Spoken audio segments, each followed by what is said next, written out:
Olá, seja bem-vindo ao painel Univale. O canto do morcego é motivo de constante preocupação quando o assunto é a conservação do meio ambiente naquele local, né?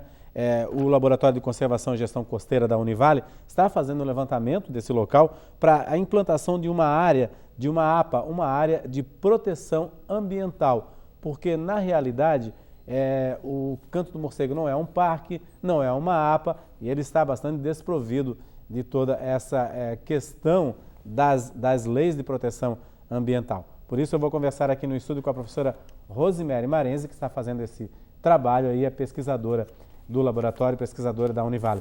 Obrigado pela sua presença, professora. Como é que está sendo feito esse levantamento, professora, lá no Canto do Morcego? Então, na verdade, é um levantamento maior, né? Quando a gente fala de do Canto do Morcego, a gente pensa ali na região da Brava Norte, né? O canto mesmo, né? Esse levantamento é um levantamento que vai propor, né, a criação de uma área de proteção ambiental, como você colocou, né?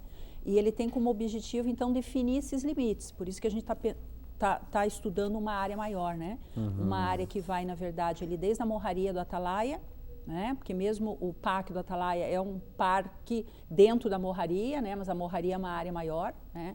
Então, pega a Morraria do Atalaia, desce pela Morraria de Cabeçudas, porque ali a gente tem um corredor ecológico bem interessante, né? Uhum. E chega até a Lagoa do Cassino. Do Cassino. Então, é nessa parte norte mesmo que vai se desenvolver o trabalho, é isso? Isso. E avançando até a Morraria do Atalaia. Né? Do Atalaia.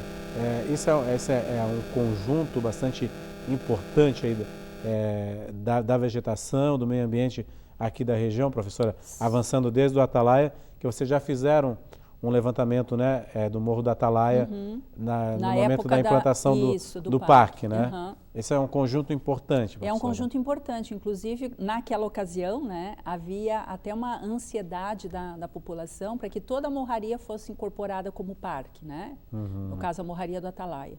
A questão é que parque é uma unidade de conservação que, além de ser mais restritiva, ela exige que as propriedades sejam do poder público, né? Uhum. Então, propriedades particulares têm que ser desapropriadas e indenizadas. Então, para você envolver toda a Morraria, né, tem um custo bastante significativo. Assim como hoje, envolver toda a Praia Brava, ou todo o canto norte da Praia Brava, né, tem um custo bastante significativo em termos de implantar um parque, né? Que em termos de proteção, a gente sabe que teria uma efetividade maior, né? Então, a categoria APA é uma categoria que ela permite propriedades particulares, né? Mas a partir da sua implementação e do plano de manejo, se estabelecem normas, né, mais restritivas. Seria como se fosse um plano diretor, né, específico para aquele lugar, com as suas características, né, obedecendo, né, as suas características naturais, né?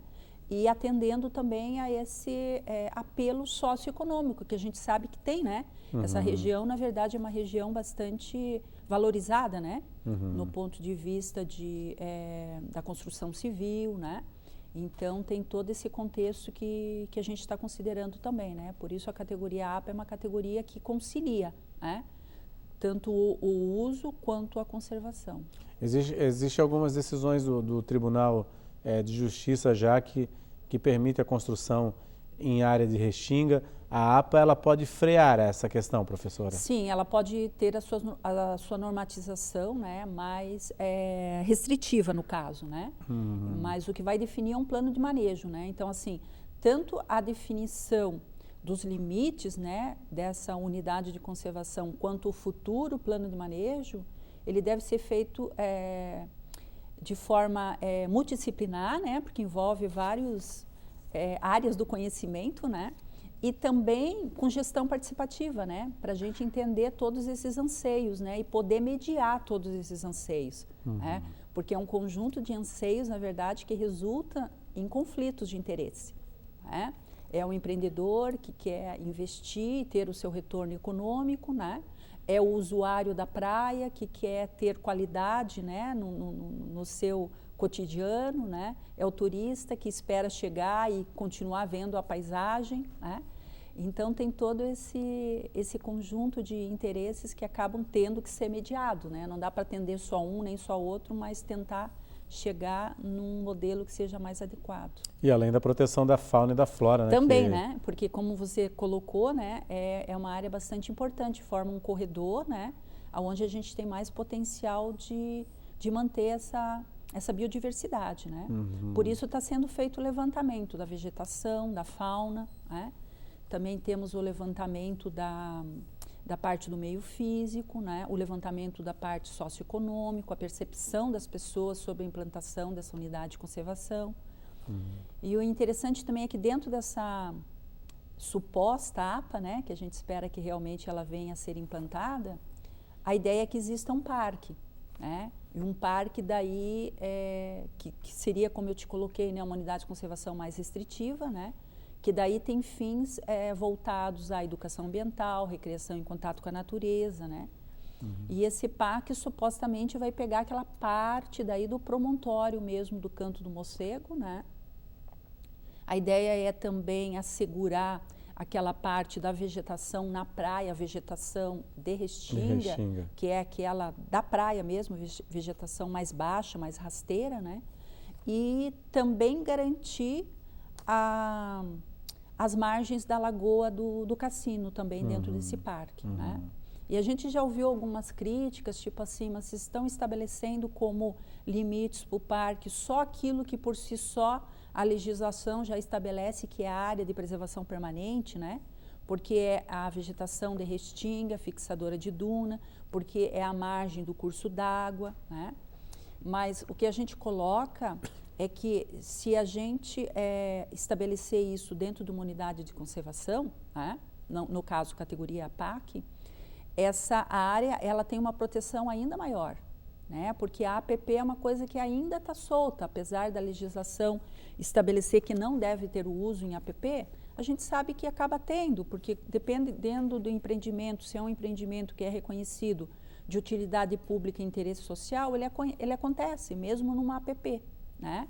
Então, a importância da gente consolidar isso dentro de um parque, estabelecer infraestrutura adequada, né, para o recebimento de visitantes, não só no sentido de aproveitar o maior potencial que se tem, mas também de dar segurança para o visitante, né? Então, a ideia é ter um parque dentro dessa área maior que é a APA, né? Hoje, como é que está a situação da lagoa, do cassino, né? Que Isso. É Santa Clara, na realidade, o nome oficial, né? É oficial, né? Então, assim, eu acho assim que por si só a beleza cênica dela já justifica a questão da proteção, né? Porque você tem um curso d'água chegando no mar, né? Ele te dá, na verdade, um conjunto paisagístico bem importante, né? Mas a questão ambiental, a gente tem problemas ainda, né? Principalmente em algumas porções que são lançados ainda, né? Efluentes no curso d'água e que vai ter que ser controlado, né? Então, sendo uma área de proteção ambiental, a gente também tem, digamos assim, um cuidado maior, né? No sentido de trazer medidas para resolver esses problemas aí ainda de emissão de efluentes, né? Hoje, como é que é a situação da fauna nessa região, professora? Já há um levantamento preliminar, assim, de animais que vivem ali? Há alguns endêmicos, por exemplo? Assim, o que a gente tem visto, assim, não é nada, assim, muito surpreendente, digamos, de dizer que tem espécies ameaçadas e raras até o momento, mas também a gente não esgotou todas as possibilidades em termos de levantamento, né? Mas, assim, para uma situação que a gente tem, que são fragmentos urbanos, né? Porque a gente percebe que a pressão urbana, né, acontece de todos os lados em relação a... Está avançando, na Está realidade. avançando, né? Então, assim, a gente acha que é uma biodiversidade, assim, importante, né? Então, o que a gente conseguiu constatar até agora? Foi verificado o cachorro do mato, que é, né, uma espécie selvagem de médio porte, né? A cutia, o preá, gambá, que é bastante comum, né? Isso não seria surpresa, a gente já esperava ter gambá, mas espécies de roedores silvestres também, que são interessantes, né? Do ponto de vista de conservação também, né? Do equilíbrio também, Isso, né? E a diversidade de aves, né? Que é bastante significativa. Se a gente juntar com as aves marinhas, né? as aves que a gente tem no ambiente terrestre resulta, eu não estou lembrada agora exatamente de número de espécies, né? Mas é uma riqueza de espécies bastante significativa. Pássaros, coruja buraqueira. Coruja buraqueira, né? Várias aves, né? De várias famílias. E o interessante é a gente perceber que tanto essas espécies da mastofauna, né? De mamíferos, quanto de aves, né? Eles são dispersores importantes. Então, assim, se você mantém, né? Essas populações representadas, e para isso você tem que ter uma área relativamente grande, né, em termos de remanescente florestal. Então, se a gente mantém a fauna, a gente mantém a floresta, porque a floresta precisa da fauna para dispersão, senão o que a gente vai ter é uma floresta vazia, sem regeneração natural, né? E vice-versa, você precisa ter a floresta para manter essa fauna que vai encontrar abrigo e alimento, né? Então, é um modelo que só funciona se tiver interação. Agora, a fauna é bastante rica naquela região, né? Sim. A gente percebe, caminhando por ali, que realmente você vê até, por exemplo, plantas que são ornamentais, são vendidas como ornamentais na floricultura, existem lá. Sim, na região, orquídeas, bromélias. Que são de bastante interesse comercial. Exatamente, são bastante ricas nessa questão, né, professora? Com uma certeza. Biodiversidade muito rica aquilo ali, né? Com certeza, Que né? fica cada vez sendo mais exprimida, vai ser um dano ambiental bastante grande, né, para nós. Acaba se sentindo, né? E eu acho assim que além da biodiversidade, que é uma questão que eu acho que resulta em termos de qualidade de vida, né? Porque, que nem eu estou colocando, né? A floresta é importante e para eu manter a floresta eu preciso manter a fauna, os répteis, né? Os mamíferos e as aves, né? E mantendo eles, se mantém a floresta, então tem essa interação, né? E a floresta, além da questão de manter a biodiversidade, ela traz qualidade de vida no sentido até de microclima local, né? Você fica com um ambiente que fica mais estável ambientalmente, né? Tem também a questão que as nossas morrarias têm bastante declividade, né? Então a floresta mantém a cobertura vegetal, minimiza o problema dos deslizamentos, né? Do desbarrancamento, né? Então, assim, são justificativas que é fácil da gente entender quando a gente se abre, né, para essas possibilidades. Legal, professor, a gente vai fazer um rápido intervalo, daqui a pouco eu volto a conversar com a professora Rosemary Marenzi a respeito aí desse trabalho importante aí que é para a preservação lá do Canto do Morcego. Um instante só.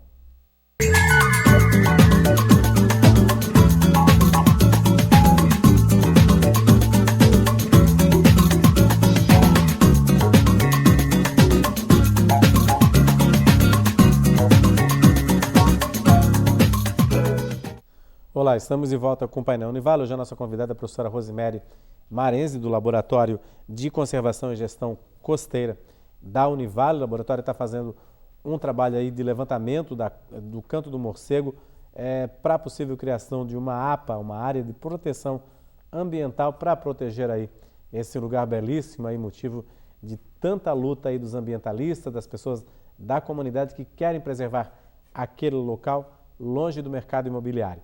Professora, e como é que está sendo feito, então, esse levantamento, né? Quais os trabalhos que já foram realizados lá no Canto do Morcego? Vocês também estão ouvindo a comunidade local, é isso? Isso. Então, os levantamentos estão sendo feitos no campo, né? Hoje, inclusive, a equipe está no campo, a equipe da vegetação e da fauna estão no campo, né?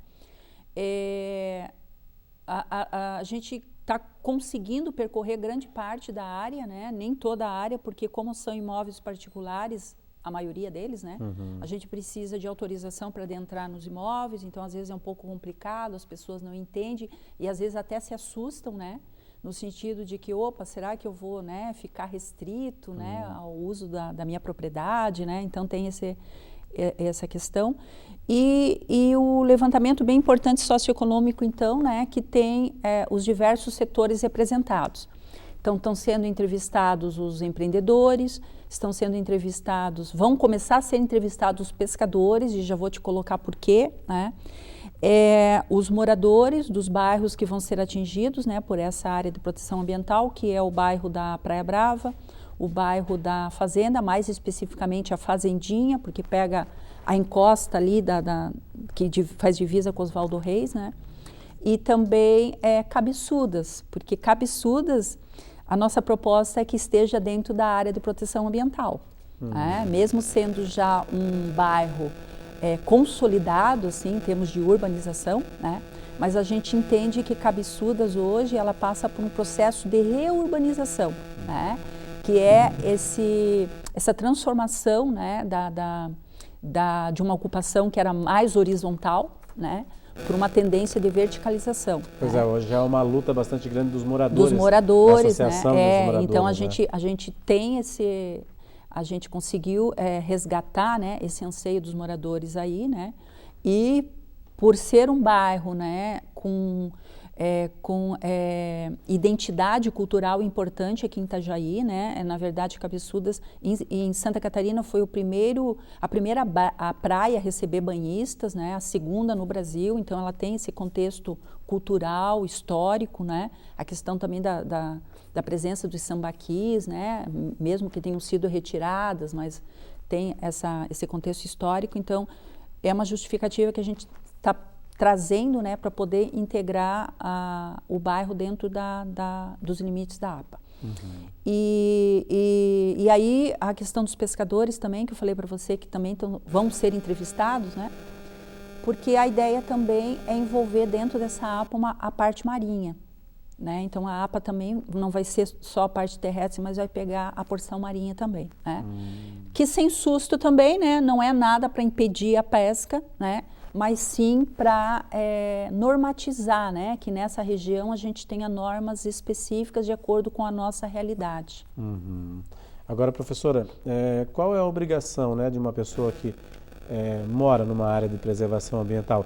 A gente vê muitos problemas no Rio de Janeiro, inclusive quem mora no entorno, que não é uma área de proteção ambiental, mas no entorno lá do Jardim Botânico, né, que a prefeitura quer retirar e tudo mais. Qual é a obrigação de uma pessoa que tem uma propriedade numa área de proteção ambiental? Isso, então assim, então é bem importante essa tua pergunta, né, até para minimizar um pouco, né, esse anseio que as pessoas têm, né, porque elas vão continuar nas suas propriedades, né, vão continuar tendo as suas atividades, né. O que acontece é que vão existir normas, principalmente para aqueles empreendimentos que ainda vão chegar, né, no sentido de que eles sejam empreendimentos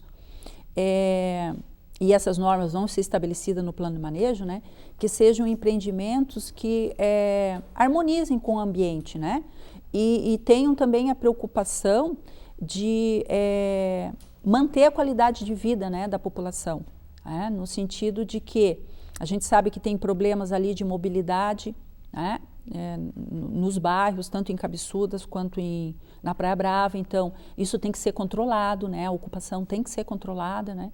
A questão de problemas de infraestrutura mesmo, né? De abastecimento, né? De sistema de saneamento, né? Então tudo isso tem que ser visto, né? No sentido de a gente trazer uma ocupação com qualidade. Né? E como é que vão ser esses passos agora, de agora em diante, para a criação dessa APA? Quem que bate o martelo nisso, Isso, professora? então assim, ó, na verdade a Univale, ela está prestando um serviço, ela foi contratada para fazer esse serviço, né? Esse recurso, né, para pagar esses estudos que a Univale está realizando, é um termo de acordo que foi feito do Ministério Público Estadual com a Prefeitura e com o empreendedor da Praia Brava, né? Então, o próximo passo é entregar esse estudo, né? Esse estudo ele vai ser entregue em novembro, né? Mas a parte de levantamento do meio biótico vai continuar até março, justamente já para subsidiar o outro passo que vai vir, que é o plano de manejo. Mas entregando esse estudo em novembro, né, a Prefeitura é responsável aí por fazer uma consulta pública daí geral, né, para toda a comunidade de Itajaí. Nós vamos fazer mini oficinas agora em setembro até novembro, né? Mas aí a Prefeitura vai ter que fazer, que é um processo, né? Então, primeiro, como é que é? Tem que ter o estudo técnico, que é o que nós estamos fazendo, né? O segundo passo é a gente consolidar isso numa consulta pública, né? O terceiro passo é o ato de criação, que é um decreto, né? No caso, 2 decretos, um para a APA, outro para o PAC, né? E o outro passo é o plano de manejo, que daí é o que vai estabelecer as normas. Bacana. E a gente já viu que esse resultado, esses movimentos de proteção ao canto do morcego, vem dando resultado, né? Desde o início lá dos anos 1990, onde houve piquetes aí para barrar o estacionamento em cima da Restinga. Hoje a Restinga cresceu, está bonito, protege bastante o meio ambiente, né, professora? A gente vê que dá resultado. Dá né? resultado, com certeza, né? Às vezes as pessoas ficam um pouco assim insatisfeitas porque o resultado, o processo é lento, né? Mas se a gente for olhar lá atrás, sim, né? A gente tem resultados bastante favoráveis, né? E com certeza, quanto mais as pessoas estiverem envolvidas e organizadas, né? Nesse envolvimento, né? Mais conquista elas acabam tendo. Pois é, isso é interessante que a senhora também tinha falado da consulta pública, né? Uma audiência pública. Também é um outro momento de participação importante. Um outro momento de participação. A gente percebe assim que as pessoas cobram, mas não vão nessas audiências públicas para opinar também, né? Então isso é muito importante que as pessoas participem de todo esse processo também, Com certeza, né? Porque a gente está entendendo que o processo agora, né, de definição dos limites, ele está sendo participativo. Primeiro porque a gente está fazendo as entrevistas que a gente colocou, né? Então não vai dar para abranger todas as pessoas envolvidas, mas é uma estimativa, né, representativa. E o segundo momento vão ser as oficinas que a gente vai fazer até a consulta pública. Então, as oficinas vão ser feitas nos bairros, e é importante que as pessoas participem também, né? E que tragam, de repente, sugestões, né? E que busquem entender também a nossa proposta, no sentido de estar receptivo para ela, né? Então, é muito importante, também é uma forma de se estar participando, né? Legal, professora. Obrigado aí, sucesso aí no trabalho. A gente vai torcer para que essa sucesso para todos nós, saia, né? Com certeza, que todo mundo sai ganhando, né? Exatamente, o meio ambiente, as pessoas, turistas, tudo mais. Moradores, tudo mais. Obrigado, professora, pela sua presença. De nada, obrigada pela oportunidade. Obrigado. Lembrando que no dia 4, agora domingo, vai haver lá também um evento, também mais um abraço ao Canto do Morcego para a proteção daquele local tão importante, né? Porque é um local agreste aí no meio de 2 grandes centros urbanos de Santa Catarina. E esse estudo e a APA vão colaborar aí para a proteção daquele local também. Paraná Vale fica por aqui. Para você um bom final de semana. A gente volta na semana que vem. Até lá.